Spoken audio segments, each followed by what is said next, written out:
Mambo vipi? Poa sana brother. Uko freshi? Uko freshi. Okay, tumeona siku leo umeingia ukutao. What is the theme of today's demonstration?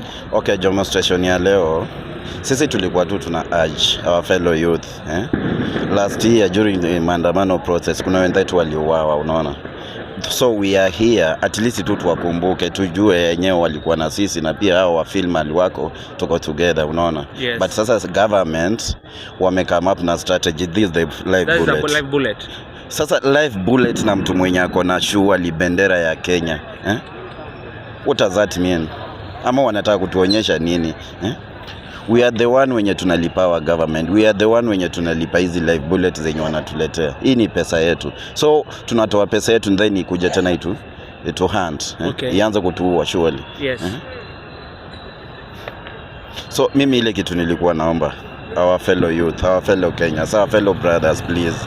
Tuko hapa peaceful na sisi hatuna shida yoyote na mtu, ila tuko tu hapa kukumbuka wenzetu, unaona. Hatuna shida yoyote na government, hatuna shida yoyote na mtu yoyote, but this is our brother. Yes. Wanafaa wa film wake yenyewe, tulikuwa pamoja na bado tuko tuko pamoja. Na Jenzo anasema Ruto must go. Who do you believe is the best candidate to replace William Samoei Ruto come 2027? Okay, during come 2027, yes, our fellow brothers, ni sisi tumeelektea watu. Na we know through us we can do better, unaona. Okay, kutoa nini, let me talk about our president. Our president kuna vitu zenye alituahidi, my brother. Hata wewe mwenyewe unajua ground si mzuri. Kenya yetu haiendelei poa. Tuko na resources, tuko na everything, but hii kitu inaisha kwa wachache, unaona. So ule mtu mwenye atakuja during 2027 hatutaki kujua ni nani, ila tu Ruto akuwe one term president. Okay. Only. Okay. Juu hatuwezi endelea nchi ikiwa hivi. Hatuwezi endelea na hii life. Sisi tumesoma.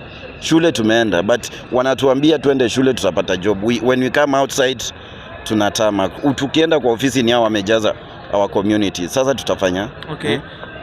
Na during other demonstrations tumeona kumekuwa na lot of police brutality. What can you speak about today's experience kwa maandamano? Okay, today's experience iko somehow better. Ni ile tu sasa okay, si watu wote by the way wanakuja town kuandamana, unaona. Kila mtu anakuja town na shughuli yake. But so far maandamano ya leo sioni ikiwa na kero sana. Yes. We are there tuko peaceful, na hata maaskari wenyewe pia sometimes kuna zile groups zina cooperate, kuna zile groups hazitaki cooperate. So tuko tu sawa. Si tutaenda tu na hiyo kasi. Yes. Yeah. Final message to the president tukimalizia interview. Okay, our final message to the president is this.